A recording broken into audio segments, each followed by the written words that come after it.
แล้วทำไมมาเยอะไม่เหมือนคนอื่น อันนี้ไม่ได้ว่าทุกคนไม่ใช่เหมือนกันเหรอไม่เหมือนกันนะคือแต่ว่าโดยธรรมชาติโดยที่เขาพูดมาทำไมไม่เหมือนคนอื่นทำไมมาเยอะเวลาเอ้าตระกูลมาเยอะเหรออ๋อว่าแล้วมิน่าล่ะตระกูลมาเยอะมันเป็นอย่างนี้ไม่ได้เหมาทุกคนนะแต่ว่าตระกูลมาเยอะเลย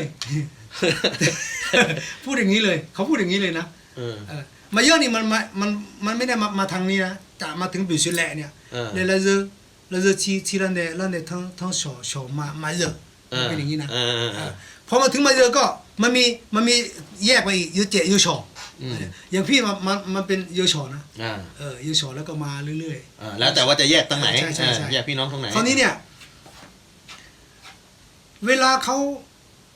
ประชุมกันหรือปรึกษาหารือกันตระกูลมาเยอะไม่ไปเพราะว่างั้นอ่ะจะไม่สนอ่ะมันเป็นอย่างนี้ไงเนี่ยนี่แหละฝังเลือดอยู่ในเนี่ยDNA แล้วก็แยกมันแยกมันคือประวัติก็คือแยกไปเลยนะตระกูลมาแยกไปเลยแยกย้ายไปทางอื่นนะเขาก็ตัดเสบียงมั่งไม่ให้ตระกูลมาเยอะเนี่ยได้กินอะไรประมาณนี้นะนอกรีดมันเป็นอย่างเงี้ยตระกูลมาเยอะก็เจออะไรกินหมดตัดกูก็ยิงนะเด็ดอะไรมากินหมดเด็ดอะไรกินด้วยมันเป็นอย่างเงี้ยเขาก็เลยบอกว่าตระกูลมาเยอะเนี่ยกินใบมะเดื่อใบมะเดื่อนะตระกูลมาเยอะกินใบมะเดื่อถึงจะรอดมาเนี่ยว่าเงี้ยโอ้แลนแคนขนาดนั้นใช่เป็นอย่างนี้เลยนะแต่ตระกูลมาเยอะบอกไม่ใช่ใครจะไปกินใบมะเดื่อวะกูกินทุกอย่างอ่ะกินแบบไม่อั้นเลยอ่ะกินแบบดีเลยอ่ะมันเนี่ยตระกูลมาเยอะเป็นอย่างนี้นะทับถมอีกเป็นอย่างนี้นะ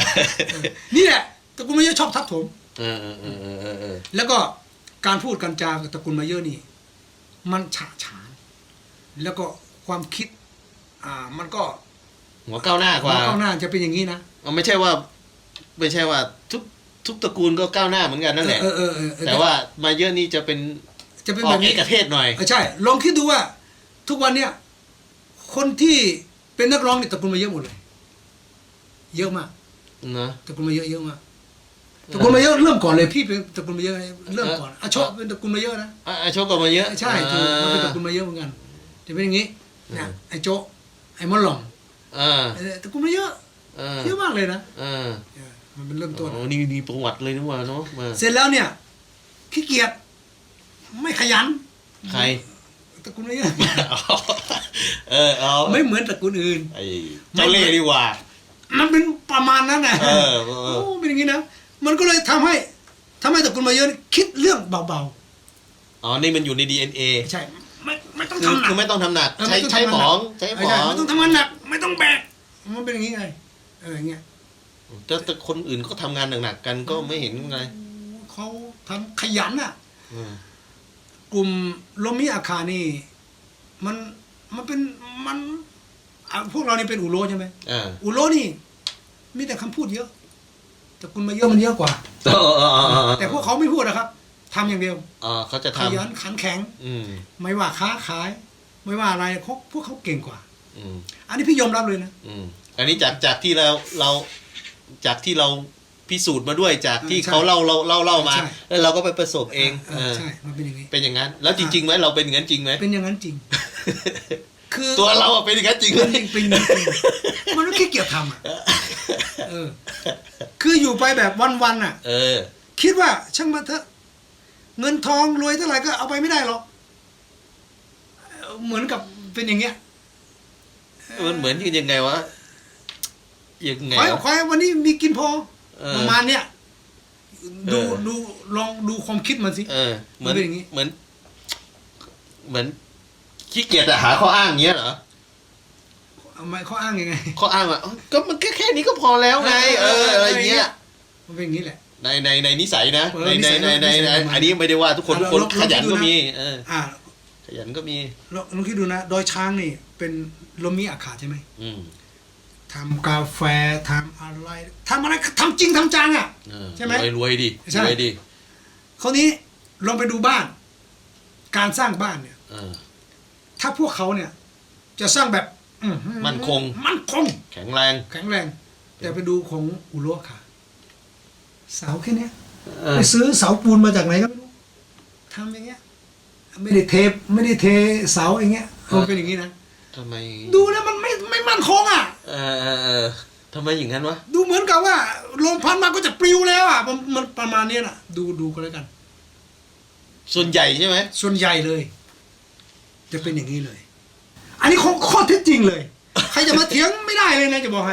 ก็สมัยใหม่ก็เปลี่ยนไปแล้วมั้ง ก็ตัวนี้พยายาม พยายามจะ พยายามเปลี่ยนละ สปีดตัวเองขึ้น ใช่ มา ใช่พยายามเปลี่ยนละ สปีดตัวเองขึ้นมา แต่เขาไปไกลแล้วนี่ ใช่ไหม เราก็ตามเหรอ ทั้งที่โอกาสของตระกูล หรือว่าโอกาสของอุรุอาคาเนี่ย เยอะ เพราะอุรุอาคามาอยู่ในประเทศไทยมาก่อนนะ เขาเพิ่งเข้ามาที่หลัง เขาไปแล้ว ไปกระแซงไปแล้ว โอ้เราคิดดูอุรุอาคานี่มันมาตรงนี้นะอยู่อย่างนี้แหละ ก็ยึดถือตั้งเดิมไง ก็อาจจะเป็นรักษาวัฒนธรรมอะไรอย่างนี้เปล่าวัฒนธรรมก็เหมือนกันนี่ ก็เหมือนกันอ่ะ แต่ว่าในสายเลือดเฉยๆมั้ง มันเป็นอย่างเงี้ย ก็เหมือนคนจีนมาอยู่ไทย คนจีนก็ไปแล้วใช่ไหม ไปถึงไหนแล้ว คนไทยก็อย่างเงี้ย เหมือนกันเลยเป็นอย่างนี้เลย อยู่ไปมันก็เราคนที่เนี่ยอยู่ไปก็อย่างเดี๋ยวก็เนี่ยเมืองเราคนจีนมาอยู่เมืองไทยรวยเป็นเจ้าสัวเยอะแยะคนไทยไม่มีเลย แล้วตอนนี้ก็พยายาม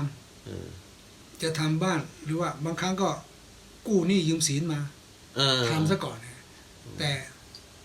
พวกเขาไม่ใช่อย่างนี้นี่เขาทำด้วย2 มือ2 ขาของตัวเองแล้วสร้าง น้ำพักน้ำแรง น้ำพักน้ำแรงของเขานะมันเป็นอย่างนี้ ไม่รู้ว่าเขาจะทำแบบไหนเขาได้เงินมายังไงเรา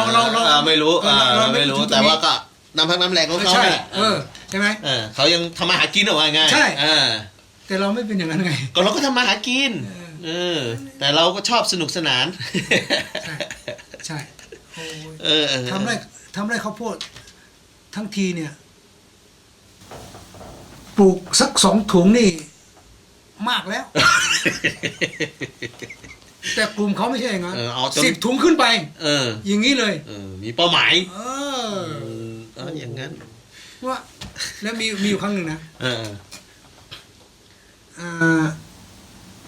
โอ้ปีนี้ที่พี่ไปโดยช้างปีนี้มะเขือเทศราคาดีนะแค่แม่ไม้เนี่ย40-50 หมื่นเนี่ย โอ้ ได้มาแล้วแม่ไม้อยู่คนเดียวอ่ะพูดอย่างนี้เลยอ่ะเฉยเลยอ่ะอ้าว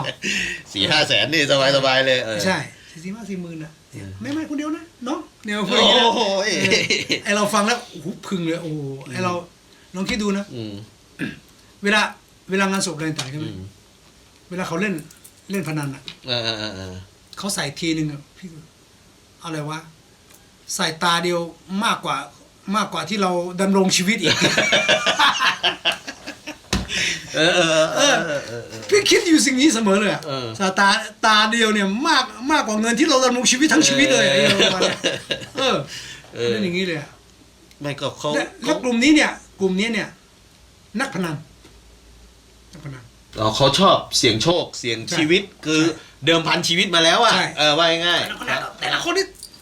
นักพนันเลยเหรออุโรก็มีนักพนันอุโรก็มีอยู่แต่มันไม่ถึงเขาไงใส่ไม่เกินคนละ10 บาทนะประมาณนี้นะ20 บาทคนละ100นะอะไรเงี้ยแต่เขาไม่ใช่แทงเลยไม่รู้ว่าเขาแทงเท่าไหร่เรื่องอย่างนี้เลยมันต่างกันวิถีชีวิตก็ต่างกันใช่มันต่างกันแบบนี้เขาหาได้ก็ทำได้เนาะโอเคอันนี้เรื่องนี้ก็ไปอีกเรื่องนึง